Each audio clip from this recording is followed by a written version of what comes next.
You made it to the third video. Now it's time to start designing your outdoor living space.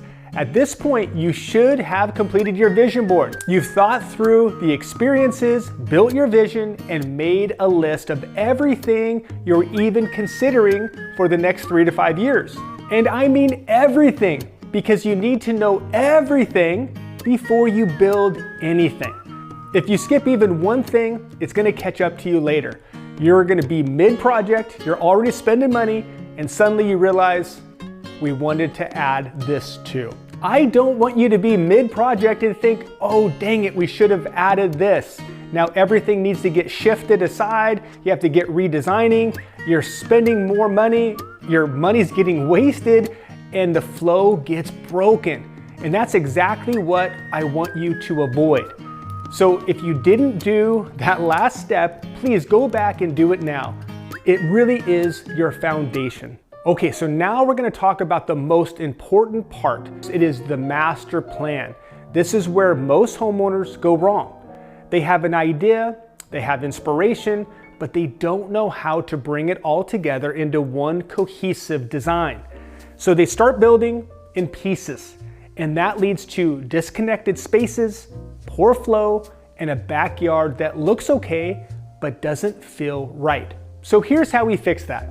After over 30 years of doing this, everything comes down to 3 core principles. Number 1 is destinations, number 2 is flow, and number 3 is sightlines. These 3 things create your master plan. Again, number 1 is destinations. Every great backyard has clear destinations, not features. Destinations, places with a purpose, a place to gather, relax, eat, and escape. You need at least 3 of these. That's the minimum. Even the smallest backyard should have multiple destinations. That's what creates movement and energy. Without it, it's just a patio with stuff on it. Number 2 is flow. This is where most backyards fall apart. How do you move through the space? When you step outside, does it guide you somewhere? Or do you just stand there? Every destination should feel connected, not forced, not awkward, not separate. It should feel effortless, like a space that pulls you from one area to the next. When flow is done right, people move naturally without thinking about it. They explore the space, they use every part of it, and that's what makes a backyard feel bigger, more open, and more usable.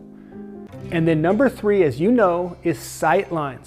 This is one of the most powerful and most overlooked principles. What do you see from inside your home, from your kitchen, from your living room, from your main door into the backyard? What draws your eye? So let's start here with a quick action step. Go stand inside your home and look out into your backyard from your main vantage point. What do you see? Take mental note of that.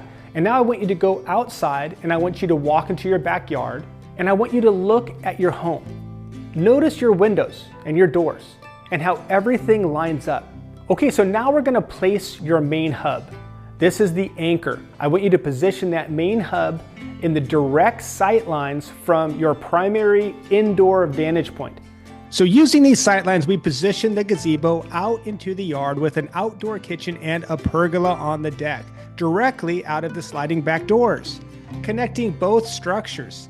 Incorporating the steps and paths as part of the flow, it really did make a seamless transition to the pool and all areas in the living space. Then I want you to look to the sides, what's right and left. Take note of any windows of your neighbors that are looking into your space. All of these sight lines from either your house or your neighbor's houses. This step is really critical. You really need to understand your sight lines before you design anything. Okay, so now we're gonna place your main hub. This is the anchor. We talked about it before, but I want you to position that main hub in the direct sight lines from your primary indoor vantage point. This is where you create that moment where someone walks in, looks out, and says, wait, that's your backyard? That's the reaction you're aiming for. It doesn't have to be over the top, but it needs to be intentional. Now remember, your hub also has to work with your sightlines. If your neighbors can see into that main space, that's okay, but you need to plan for it. You need to plan for screening. Maybe it's landscaping, maybe it's hedges, structures. These sightlines and screening them become part of the design. It's nice to have the design to guide you every step of the way. And like, do you feel that that design helped you make the right decisions when you were making them? Oh, it was everything. We would be lost because not only in the initial of presenting it to my contractor, but along the way, I was like, oh, wait a minute. Were we putting a bench there? Wait, did we want the planter from there? But it was all spot on. We would have been lost without the design. Now let's talk about your supporting destinations. These should not be too close or too far from your hub. In a smaller yard, they may feel like one connected space.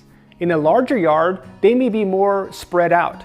The key is that they feel connected, and that's where flow comes in. You want people to naturally move from one destination to the next destination without thinking about it. And here's something that most people miss. They're not just designing how the space looks, you're designing how people move. So chairs need room to slide out. People need space to walk through without interrupting others. Groups need space to gather without blocking pathways. When this is done right, the space feels effortless. When it's done wrong, it feels tight, awkward, and uncomfortable. Your design should guide both the eye and the movement of people through the space. You don't want to block it, you don't want to keep it cluttered, but you want to keep it open, inviting, and intentional. When you bring these three together, destinations, flow, and sightlines, that's when everything clicks. That's when your backyard stops feeling random and starts feeling complete.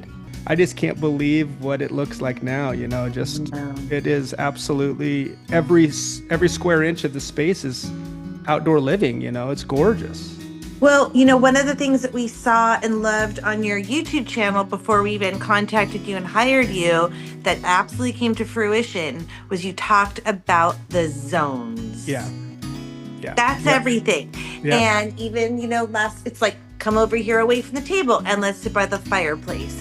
And we had a larger party and the gentlemen kind of gathered by the fire pit in that zone. Yeah. So it really has a flow. It has these established places that make sense. Yeah. And it's not just like thrown together. We really maximize the yard. People are like, oh, you have a big yard? I'm like, not really. It's smaller than my last one, but it's functional. Yeah, but it does make it look a lot larger. You definitely have a lot of space for people to go here. Now I want to show you the difference between a true outdoor living design and what most landscape companies in your local area probably, what they do. Now I'm going to walk you through and I want you to see this real life example so you can see exactly where things go wrong and how to fix it. So please pay close attention here because this is where most homeowners make expensive mistakes. And here we go. They lived here a long time, since like 96, I believe. Here's the back of the house.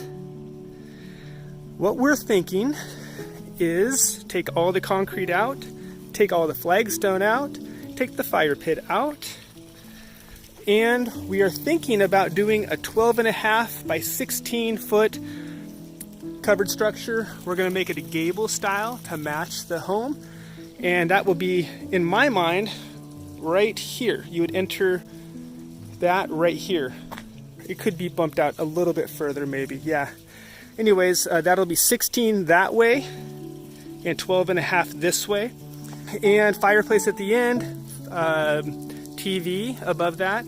That is a gas fireplace, and they liked the bar slash, angled area. So we do the barbecue or the kitchenette on the far side in the bar looking towards that TV. He was looking at heaters in the structure, nice pavers for the hardscape, and then we were thinking about doing a fire pit over here towards the back of the of this wall. Now here's what you want to do next. Take your vision board and your full list of outdoor features and start sketching your space. I like to use graph paper so you can keep things somewhat to scale. Here's a simple way to think about your squares on graph paper. Start with 1 square equals 4 feet to get the overall layout right.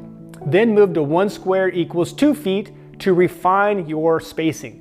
And if you really want to dial things in, go to 1 square equals 1 foot to lock in all of the details. Take a look at how I used masking tape to connect multiple sheets of graph paper together to create a larger layout. This helps you see the space in a bigger scale and adds more detail. Now, don't worry about being perfect. This isn't about design skills. It's about thinking through the layout. So start by placing your main hub. Let's say for this example, it's a 12.5 by 16 foot covered structure. Place that intentionally. Here you see me, I'm right outside of the kitchen window because that's one of the main sight lines from inside the home. In fact, as you came through their home and you turned the corner, that was the main sight line that you saw. So I wanted to feature that with the covered structure. Now I want you to add your supporting destinations. Start mapping out how you move through the space. Where do paths naturally go?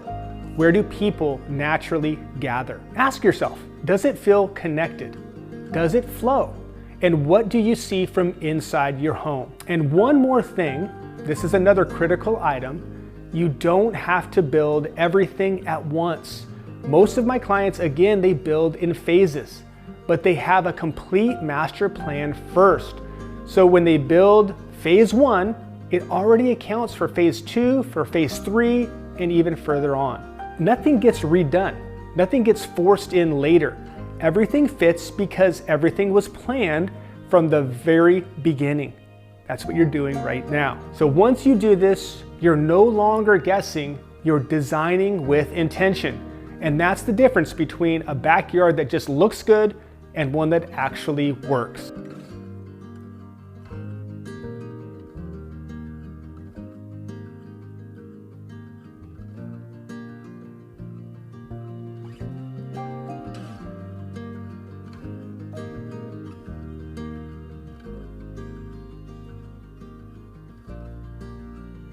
When you put drawers and doors onto CMU, do you just get the proper screws and drill right into the CMU, or do you do anchors? Just get you a quick visual so everybody can see what your question is here. This is a good one right here. So here's obviously, and these are the 4-inch, as we're kind of working up, this is the 4-inch block. So if you have a true drawer, usually the depth of the drawer is, you want to make sure your block work is wide enough so that drawer can obviously go all the way in. Yeah. Okay, so this is the drawer. That's the drawer right here. Do you see there's 2 drawers, and then this side is the door. The way you screw it in is you basically open the door and then you screw. There's a screw that goes in on the sides. That's a huge little annotation, but they basically screw into the block inside the door frame, so you don't visually see it from the outside, if that makes sense. So when you create your master plan, just ask yourself your must-haves in your outdoor kitchen. I do recommend TrueFlame built-in kitchen appliance components. The first thing to consider is the kitchen sink. Do you want one or do you not want one? Over the years, I have recognized how important it is for cleanup as a water source. And you'll need some storage areas too. Shelves, drawers, and cabinet doors. We have 2 ice makers, as well as 2 trash drawers, each with a can for trash and one for the recycling. Another convenient option is wine and beverage coolers. TrueFlame offers all of these components with over-the-top quality and exceptional warranties. As you come in the back gate where it says bike storage, to the left of that is, that's where our gate is, entry to the front yard and everything. So coming out of that gate, we did like a front paver patio. So right now you go pavers to ground level to nothing. So I'd like to carry at least something into the backyard so that there's not a drop off. And potentially, that's synthetic. I don't know if that works for you or not, but potentially it is. Wherever that gate is, just carry it, the pavers just a little bit in, and then you can transition right into synthetic lawn.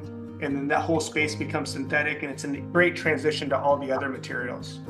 Okay. Yeah. Thank you. That makes sense. We're starting to get quotes. We're kind of at the contractor phase. So hopefully the flow seems good and we're there. So If you or any of you guys need help with your contractors, feel free to reach out to me. Like, just shoot me a quick message.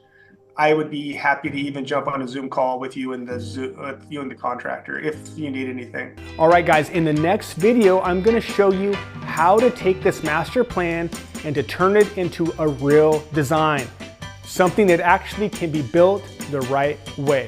See you in the next video. I hope you're enjoying this.